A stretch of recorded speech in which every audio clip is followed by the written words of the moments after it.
तो साधु की पूछ लीजिए ज्ञान, मोल करो तलवार का पड़ा रहन दो म्यान। जी हाँ दोस्तों, यह महर्षि कबीर ने कहा था। लेकिन बिहार की राजनीति इस तरह से करवट ले रही है कि अब नेता लोग जाति की परिभाषा दे रहे हैं, किस कदकाठी के लोग किस जाति में रहेंगे। नमस्कार दोस्तों, आज 5 जनवरी 2021 है। आप देख रहे हैं ठोक तंत्र में आपका दोस्त अभय कुमार। तो बिहार हम आज मेरे हाथ में है पटना से निकलने वाली बिहार की सारी करीब अखबारें मेरे हाथ में है।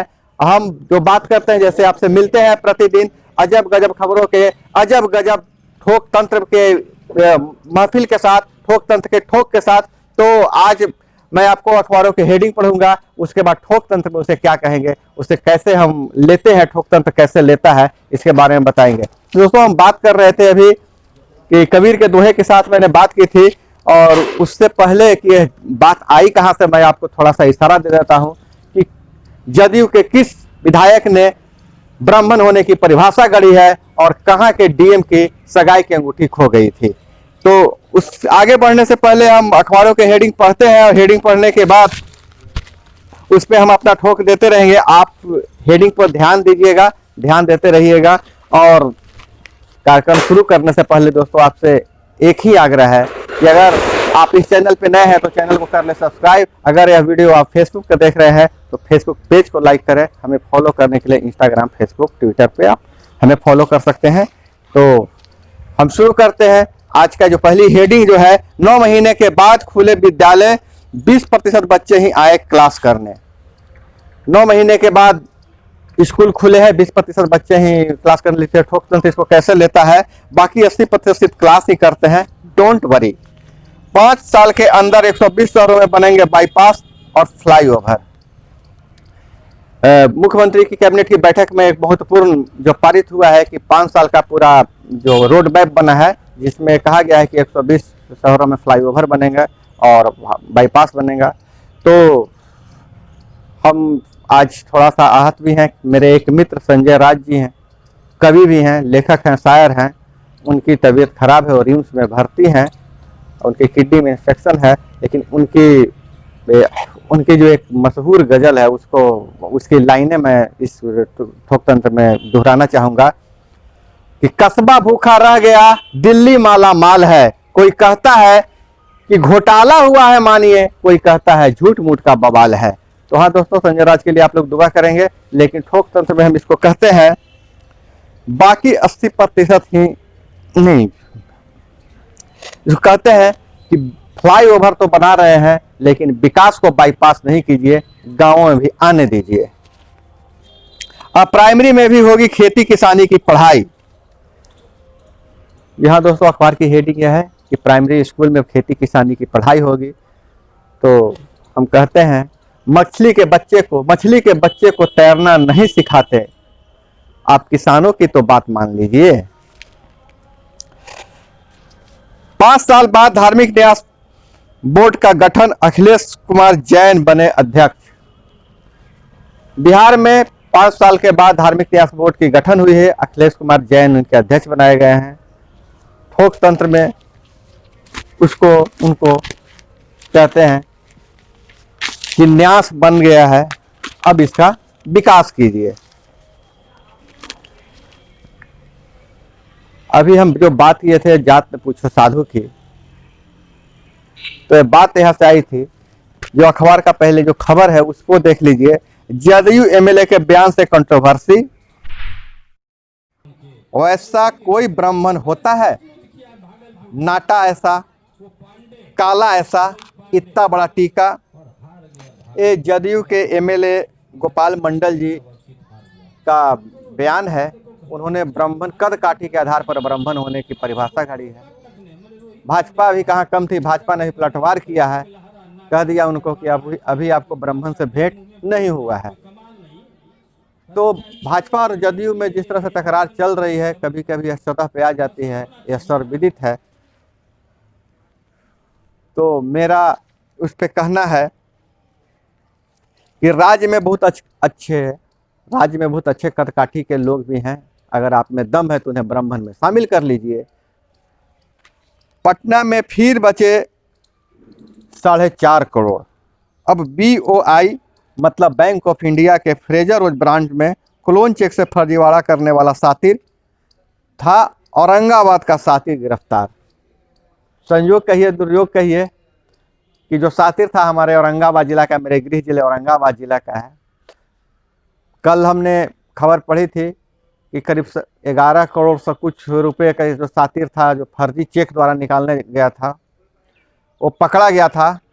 आज की खबर है कि 4.5 करोड़ रुपए का क्लोन चेक द्वारा बैंक ऑफ इंडिया के ब्रांच से, फ्रेजर रोड के ब्रांच से एक सातिर जो निकालने गया था, जो गिरफ्तार हो गया, पकड़ा गया।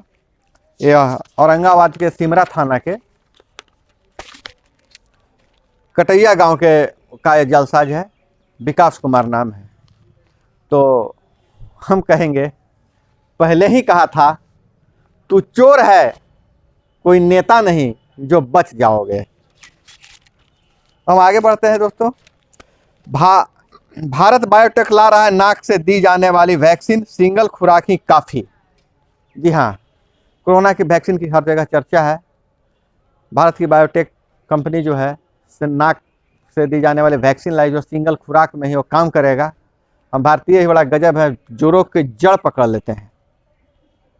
कोरोना ने हमें 10 महीनों से हम लोगों के नाक में दम कर रखा था, अब उसको मारा भी नाक के जरिए जाएगा, नाक में के जरिए वैक्सीन दी जाएगी। तो हम कहते हैं जो नाक में दम कर रखा है उसका इलाज नाक से ही होगा। एक पॉजिटिव खबर फोटो के साथ छपी है, सभी अखबारों में छपी है। इंस्पेक्टर की बेटी बनी DSP, पिता ने ऑन ड्यूटी किया सैल्यूट। कल से एक फोटो बहुत वायरल हो रही है। एक इंस्पेक्टर पिता की बेटी जो है DSP बनी है, ऑन ड्यूटी जब मुलाकात होती है तो पिता ने बेटी को सैल्यूट किया। और यह सैल्यूट एक जज्बे को, एक बाप के जज्बे की भी है और एक पद की गरिमा का भी रक्षा करती है। तो हम कहेंगे हर बेटी पापा की अभिमान। बेटी DSP बने चाहे नहीं बने, लेकिन सभी बेटियों को हम सैल्यूट करते हैं। केंद्र व किसानों में नहीं बनी बात, अगली वार्ता 8 को। इस पर हम कहेंगे तारीख पे तारीख पर नहीं मानते किसान। दोस्तों, देश में किसान आंदोलन चल रहा है और यह किसान आंदोलन अजब तरह का आंदोलन है, क्योंकि कोई भी आंदोलन का एक नेता होता है। पिछले बार अन्ना हजारे का जो आंदोलन था, अन्ना नेता थे। उससे पहले भी किसान का जो भी आंदोलन हुआ, सहजानंद सरस्वती के ज़माने में, चाहे कर्पूरी ठाकुर के ज़माने में, कोई ना कोई एक नेता खड़ा हुआ या कोई नेता निकल के आया। लेकिन यह ऐसा आंदोलन है जहां नेता दिखाई नहीं दे रहे हैं, दर्जनों संगठन है और सभी संगठन और सभी किसान अपने आप को नेता मानते हैं। तो भाई, सरकार बात किससे करे। तो खबरों और आगे बढ़ते हैं। दिल्ली में पूर्णिया DM को मिली खोई हुई सगाई की अंगूठी। पूर्णिया के DM साहब की अंगूठी दिल्ली के एक रेस्टोरेंट में खो गई थी, वह मिल गई। इसकी जानकारी DM साहब ने ट्वीट करके दिया है। तो उस पर हम कहते हैं शुक्र है अंगूठी मिल गई, नहीं तो मैडम अंगूठी तैयार रखी थी। सगाई की अंगूठी खो गई थी DM साहब की, हालांकि सबके लिए बहुत ज़्यादा कीमती होती है, सगाई की यादगार अंगूठी होती है। अब खेल से एक हेडिंग ले लेते हैं। अब भी 63% लोग ओलंपिक के पक्ष में नहीं। ओलंपिक के पक्ष में 63% लोग नहीं है। जापान में 200 दिनों बाद ओलंपिक होना है, उसके पक्ष में नहीं है। तो हम कहते हैं जो ठोक तंत्र का जो ठोक है उसको सुनिए। बाकी 37% लोगों की उपस्थिति अनिवार्य कर ओलंपिक करा लीजिए। जैसे बिहार में स्कूल खोले गए, लेकिन वहाँ रखा गया कि 50% छात्र ही उपस्थित रहेंगे, वो भी उनकी मर्जी रहेगी, उनके माता पिता की मर्जी रहेगी, तभी वो स्कूल आएंगे, अन्यथा वो नहीं आएंगे। कोई दबाव नहीं है। तो ओलंपिक के आयोजकों से मैं भी कहना चाहता हूँ कि आप भी ओलंपिक 37% लोगों के साथ आयोजन करा लीजिए, हम लोग टीवी पर देख लेंगे। तो दोस्तों, आज का एपिसोड हमें आपसे विदा लेने का समय हो गया है। आपसे मैं फिर आग्रह करना चाहता हूं कि अगर आप इस चैनल पर नए हैं तो चैनल को सब्सक्राइब कर लीजिए। अगर वीडियो आप फेसबुक पेज पर देख रहे हैं तो फेसबुक पेज को लाइक कर लीजिए। हमसे जुड़े रहने के लिए पहले ही की तरह इंस्टाग्राम, फेसबुक और ट्विटर पे हमें फॉलो कर सकते हैं। तो हम आपसे विदा लेते हैं। जय हिंद, वंदे मातरम।